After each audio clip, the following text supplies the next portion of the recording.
Hello there, sword friends. Today I'm going to do the follow-up review to the LK Chen Double Dragons Sui Dao Part 2, if you will, where I focus primarily on destruction and abuse of the sword. So I've already done Part 1 of this video where I outline general build quality and aesthetics and add what I can and some high-res videos and things like that of the bits and bobs and features of the sword, and I take dimensions and measurements and do general usage and the thing that you should probably expect the sword to do in that video. And so please take a look at that. I'll link it in the description down below.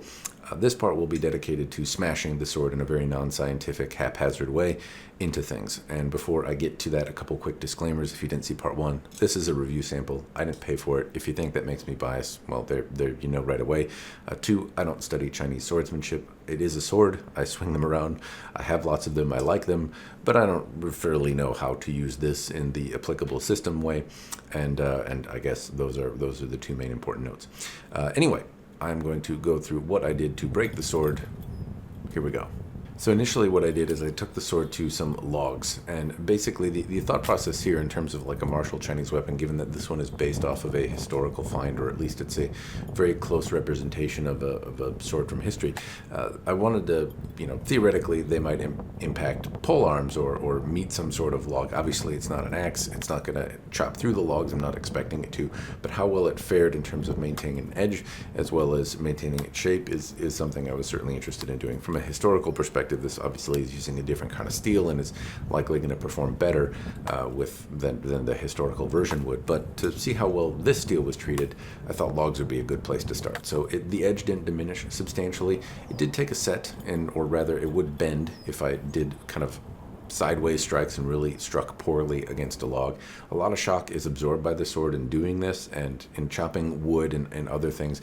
It's not necessarily completely ahistoric in the types of impacts that might be encountered on a historical battlefield or something. You could be striking into shields or pole arms, or you could make a bad strike into something that isn't ideal, and the sword could absorb a lot of shock in that case. Probably not from a log, but the apparatus that I'm using to test things isn't exactly scientific, but it's also not completely stable, so the log moves and things like that too. So anyway, I'm not saying that chopping into a tree is a scientific measurement or that people did that historically speaking, but the shock that the sword encounters from doing that could theoretically be encountered in a similar capacity on a battlefield. So while it's not terribly representative, it does give some idea of how well the sword is absorbing that shock. And right away, there were a couple things that I noticed happened.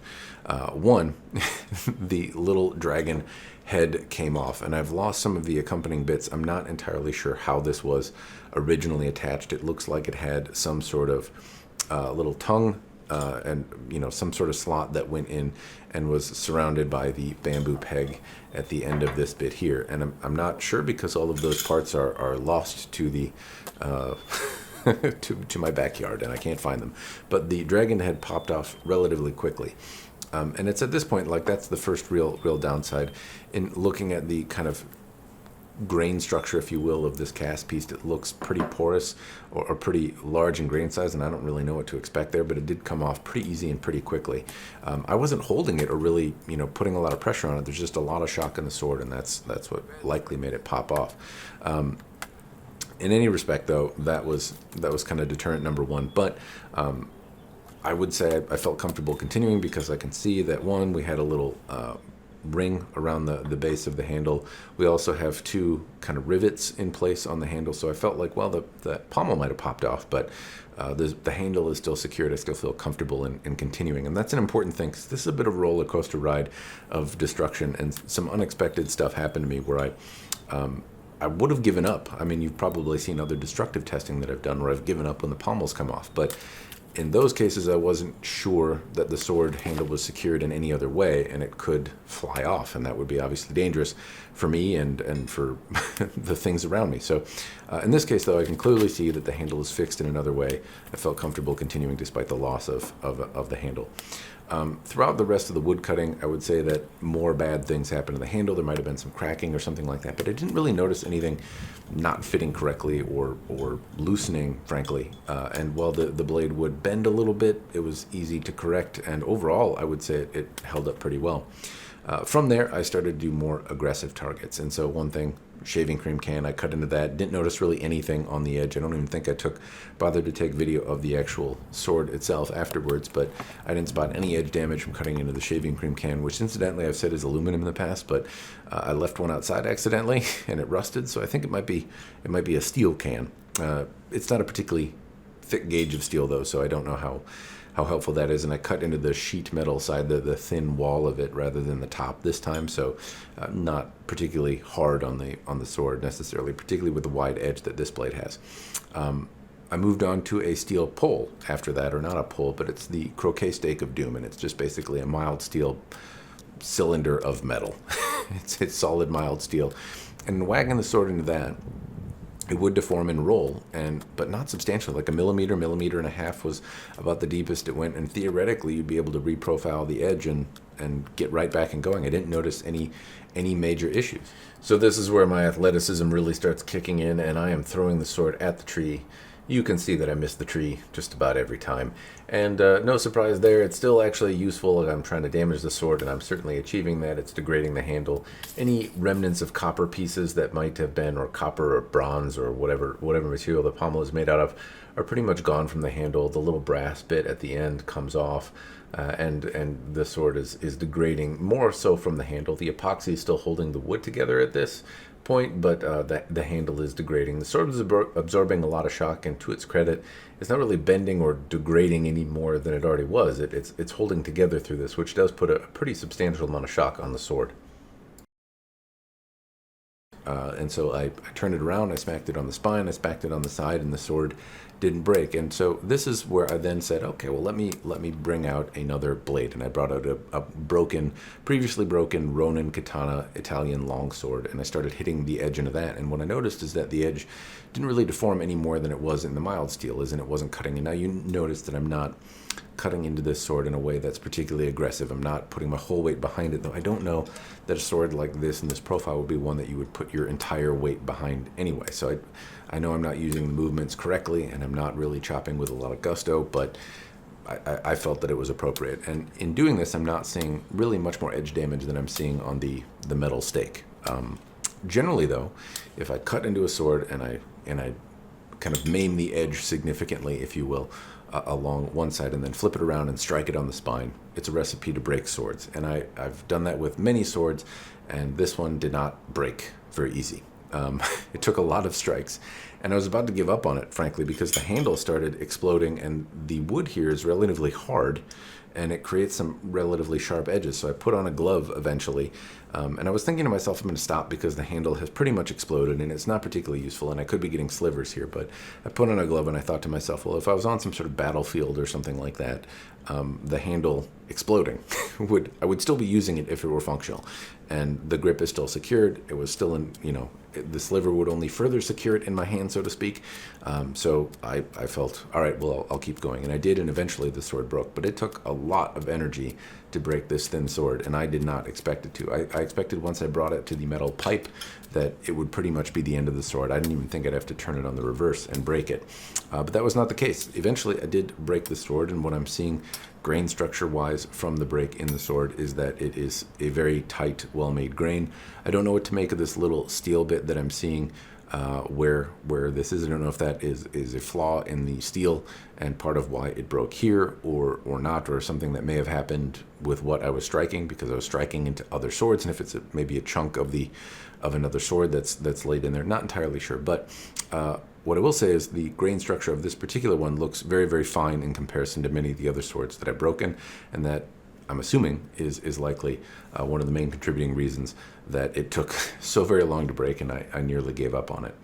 Incidentally, tip, I know this is equally a thrusting sword, or could be. I thrust really with the tip one time into a metal pole, and it deformed very, very quickly. It could be buffed out, so to speak. Not buffed out, but you could file this tip well again, but it really only struck the tip into the steel stake one time, and it rolled over pretty easily in that case. So I didn't do a lot of thrusting in it. Hopefully I've done enough already to kind of explain how I broke the sword, and in fairness, it took a lot more than I expected to get the sword to a point where it really had a critical failure, critical in the way that like the blade would no longer function. There were obvious multiple failures in the hilt section before then, though. One, the pommel broke off. This, I think, broke off pretty quickly, and it's theoretically, this could break off on you. This does seem like a flaw that LK Chen should look at. I'm not sure if this is as secure as they would want it to be. The remainder of the grip, though, kind of exploded. And this hardwood, well, pretty, this ebony looking wood, it's very sharp, and when it cracked and came off because the rest of the handle started to fall off after this pommel did, after repeated strikes and abuse granted, but it was just not fun. And while I was doing this, I did feel these little metal pieces kind of fold up and catch in my skin and be uncomfortable, and this little knot over here, eventually the little bead bit fell off, but this would vibrate into my hand, and it was very uncomfortable, this little nubbin right here, as were these floral pieces. So if presumably somebody would use this and would be wearing a glove or something, I imagine it would be less of an issue. But the handle cracking, eventually it got much worse, particularly after this brass piece came off. But bear in mind that I'm throwing the sword and I'm smashing it into logs, and the sword's taking a lot of shock. It's not unexpected that it happened, but in the process of cutting, when it was absorbing shock, things that I can reflect on. Not a comfortable experience, this nubbin going into my hand, and the floret little thingies, the little rivet ends here, also kind of caught on my skin a little bit. Not to the point that it caused blood, but was uncomfortable. It caused discomfort. It was uncomfortable.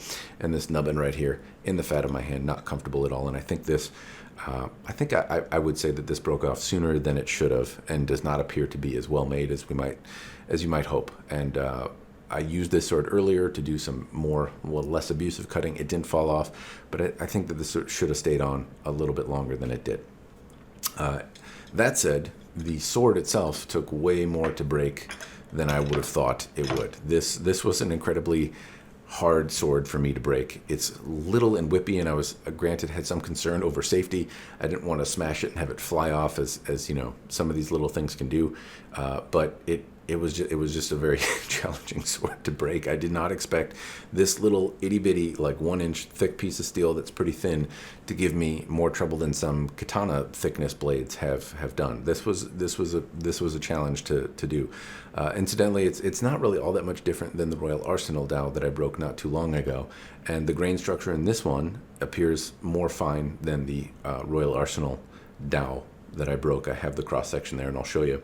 I'm not a metallurgist. I can't say which one is better or worse, but this appears finer, and this one was certainly harder to break, which is unexpected because even though it doesn't have a fuller and it may be a little thicker, it's a lot further out there, and I'm breaking this at I'm hitting a lot harder than I might have with the Royal Arsenal Dao, simply because I'm further back and it's a longer weapon, and there's, that's, I guess, how swing stuff works. Geometry. I don't know. Anyway, it impressed me. That's the main thing I'll say, is that this was a much harder blade to break, and it suggests to me that LK Chen might have some variation in the heat treatment, and that this was just one that they really got spot on. And it's good to see. I have a lot of other LK Chen swords around that need breaking.